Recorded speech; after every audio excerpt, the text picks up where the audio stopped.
everybody. Welcome to Spotlight on Middle Country. My name is Lenore Paprocki, and I am the president of the Greater Middle Country Chamber of Commerce. And my name's Alex Blend from the Miller Business Resource Center at the Middle Country Public Library. So today so Supervisor, Yes. we're so excited to have you on. You're our superstar. Yes, Big Ten. Happy to have you Big for Ten. to episode number 10. And so everybody, welcome to Supervisor Ed Romaine. So happy to have you here today. We're going to just kick it off, start what's on everybody's mind, of course, is COVID-19 and how that has turned every business, even government entities, upside down. How has the town been handling the pandemic overall? Well, it's a good question. It's a smile, but I tell you, the world was turned upside down. Yeah, absolutely. This thing started to come on in late February. And then by March, and I can remember one of my last days in the office before people left and started to work from home was St. Patrick's Day. I wore my green tie, but it was getting bad. And then the governor, who has, well, there's mixed opinions. We've never had anything like this in my lifetime. And I've lived a long life. And it's just remarkable. The governor made a lot of decisions, but most of them very good, some of them not so good, but most on balance, very good. One of the things is he ordered government to reduce their staff by 50% and have all non-essential workers not work, because his goal was to shut down the spread of the virus. So we had to come up with plans like overnight. And I certainly tell you it was a lesson in technology, because we had a lot of people work from home. As you can imagine, though, not everyone can work from home. There were a number of people that did, and we continue to operate. The building to this moment is closed because you're not allowed to have more than 50 people at any one time. We have more than that, but we're government staff at this point. And everyone's back to work. Everyone came back to work back in June. And slowly but surely, from March to June, people started to come back to job. You can't come in this building. I had to come up with plans on how to run this town during COVID-19 in compliance with the governor's order. So we sent a lot of people home. We equipped them with technology. We talked to the department heads to give them, staff instructions, things like this. There's some people like, if you're a highway laborer, how can you work from home? Yeah. So how can you? You can't. We had to come up with protocols for people that couldn't work from home and bring them back slowly once we had those protocols in place. You come into this building, there's a separate entrance for staff that they have to use. There's a temperature reading right there. We all have to wear masks. I have my mask right here on my desk. I usually take it off when I'm in the office because fortunately I have a large office, and when someone comes in, I throw the mask on. So we had to go through a whole host. We have sanitizers all over the place. We had a deep and extensive cleaning done of the building and continue to do that on a regular basis, including the bathrooms. So we had to look at that. We had to look at our park system. We had to look at our senior citizens. To this day, our senior citizen centers are closed.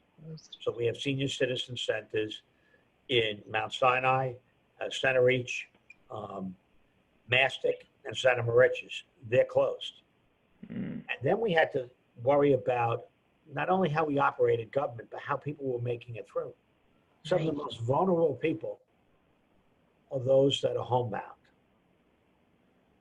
Absolutely. This day, we started delivering meals to all of our seniors because they couldn't come to our nutrition centers because they were closed. Because we also feed people at our senior centers. We are delivering almost 500 meals a day. Wow. Now that took a lot of coordination. My key, hats off to a key person, Lisa Keys, your aunt, Alex, who has coordinated all this food delivery. In addition to that, we made people available to other food entities who delivered meals, such as Lighthouse Mission. And we had elected officials like Neil Foley, Mike Lagercio, and others that helped with their staff, because really there was very little work to do in the office because everyone was hunkered down to get out and get that food out. That was our first concern. Right. I do not believe anyone should go hungry in this town. Yeah, I So we agree. worked with a lot of Absolutely. food banks. Right. We ourselves here in Town Hall, our cafeteria closed, but they kept on cooking the meals. We delivered warm meals, almost 500 each and every day.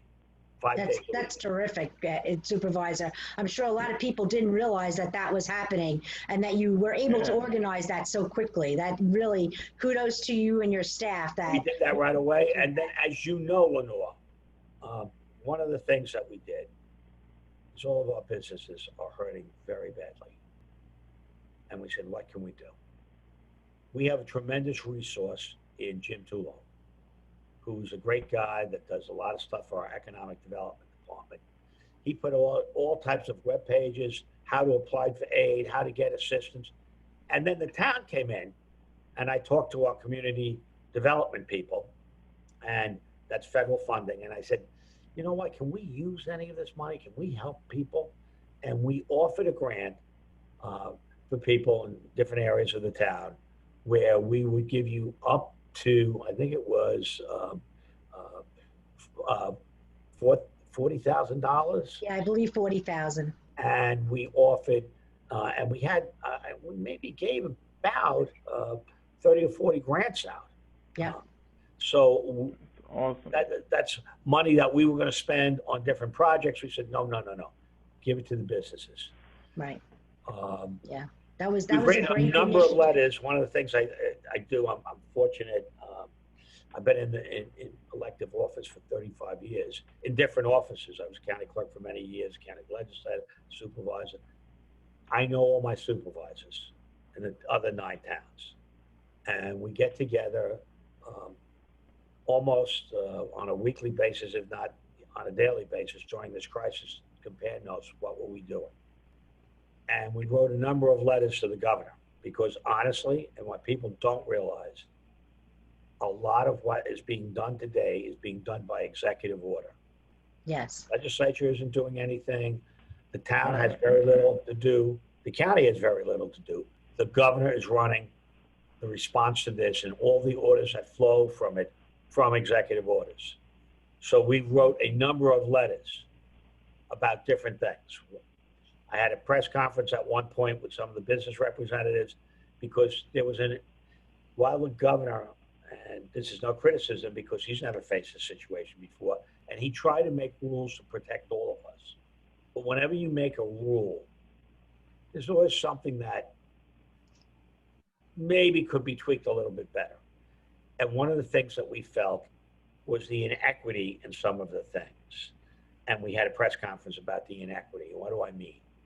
Well, food was essential, and he allowed grocery stores to stay open. But he also allowed Walmart and BJ's and Costco and people like that, Target, to stay open because they sold food. But they also sold a lot of the goods that our local mom and pop stores sold along Main Street, who would have a better shot of limiting people in their store, of setting up rules, and he didn't even consider that. So we wrote letters about that. I got all 10 supervisors on that. We wrote about a number of other issues that would come up. For example, gyms. There are a lot of gym owners that are still not open. Still not open. All hoping for phase 4, which we're in. But they're not allowed in phase 4. Big problem. So all the supervisors wrote a letter about that. The other thing, the major thing, is our restaurants are suffering terribly. So we wrote a letter, and in the town, we set rules to allow people to do outdoor dining. We made sure we made up a permit, no fee permit, that would be good through the end of October. If you have outdoor space by your restaurant, we would allow you to convert that. We worked with the health department. They were very helpful. Yes. And you were allowed to put tables outdoors. And you go past restaurants today. Yeah, you see it Because with the tents and everything. Mm-hmm. that you can go inside, there are people that are reluctant to go inside. So a Right. lot of restaurants are doing that. Unfortunately, not everyone has outdoor space. So Yeah. again, That becomes a problem with, I'm gonna have to send out a little bit more kudos to you, Supervisor, because Brookhaven Town was the first one that I'm aware of that actually set up a business reopening task force, which Councilman Kevin Laval was very honored. He appointed me to this, and I was always felt like at least I was involved in one way. In trying to come up with these solutions. That was something that we had to discuss, was giving outdoor space to restaurants, also to stores as well, which retails, absolutely. into outdoors. So sidewalk sale type idea that was, that's back in the 80s. There used to be sidewalk sales all the time, right? So, but in any case, that was all part of that committee that task force that was compiled back early on when COVID-19 first hit. And I really feel like, a lot of the Main Street people that have Main Streets were able to take advantage of that. Unfortunately, a lot of my restaurants in the middle country area don't necessarily we don't have the Main Street and may not have the availability or spots to put out that outdoor dining. But at least I felt like who did, could, right? And Right. Yeah. Our goal is to get businesses back. We're so afraid that so Yeah. many of these businesses that were forced to close 3 or 4 months will not open again. Our economy has taken a shot. The town of Brookhaven, we've had balanced budgets. We've had AAA bond ratings. We have a little bit of a reserve fund, but this has knocked us for a loop. I can only imagine the county, which has historically had budget problems and financial problems. I mean, they haven't balanced the budget in more than 10 years. What they're going through. I can only imagine. Can't imagine. And if they don't get federal aid, they're going to have major problems. Right. We have problems because just like business, government's not that much different. We have customers. Our revenues fell off, and I'll tell you what, some revenues are doing okay. Our mortgage tax, we get about 48% of the mortgage tax that is charged in the state goes to the town.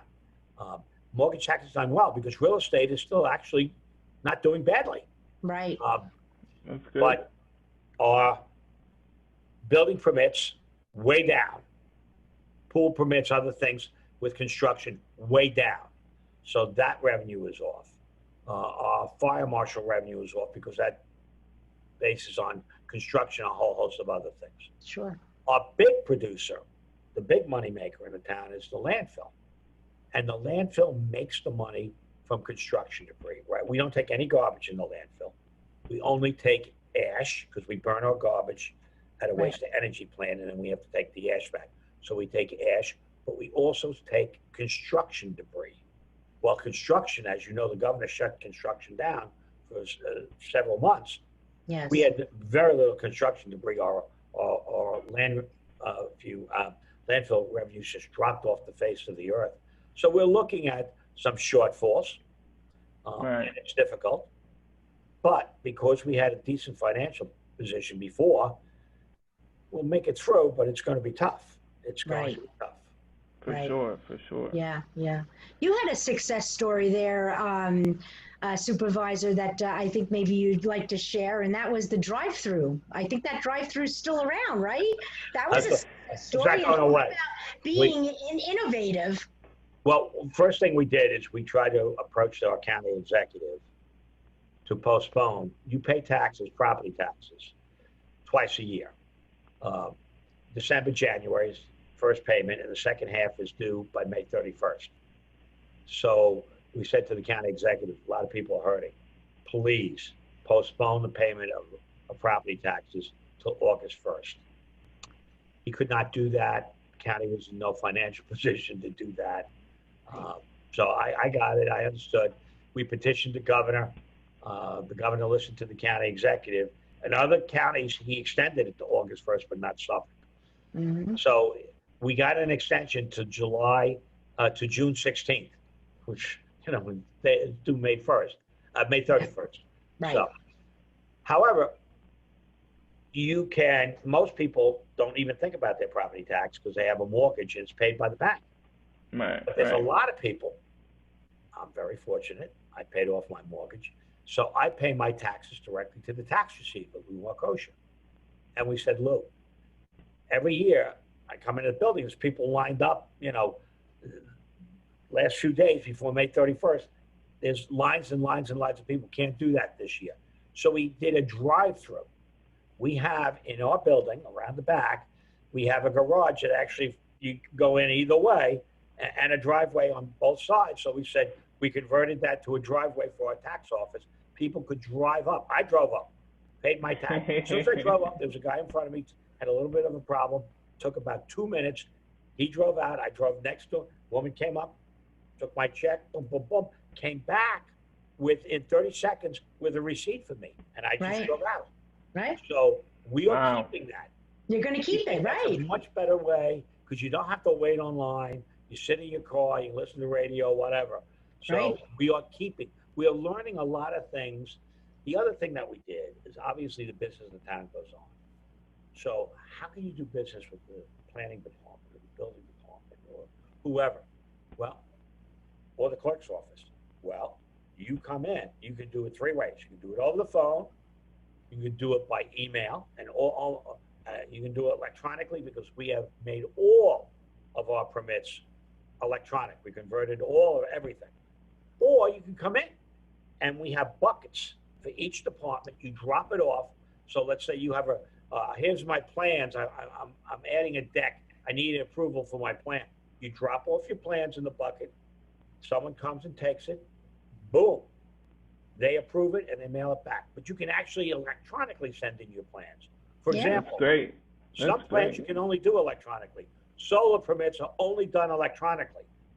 And we have a very quick turnaround. And the interesting thing is when things slow down, we caught up. We have no backlog at all. So if anyone's looking to do anything, come on in. Right, now's the time to do it, right? Yeah, now's the time, We're looking for a CO. A lot of people have never got the CO for their house. This is the time to do it. Right, Certificate of occupancy. Very true. Well, they lack a permit. They put a deck on, they forgot to get a permit. This is the time to do it. This is the time to do it. Well, that's a good piece of advice out there. And is there anything else that that the town would like to share with the Middle Country and everybody else? Because this is our spotlight on Middle Country is starting to reach all areas. I know you have an audience in Las Vegas because my dad lives there and shares it with everybody. So.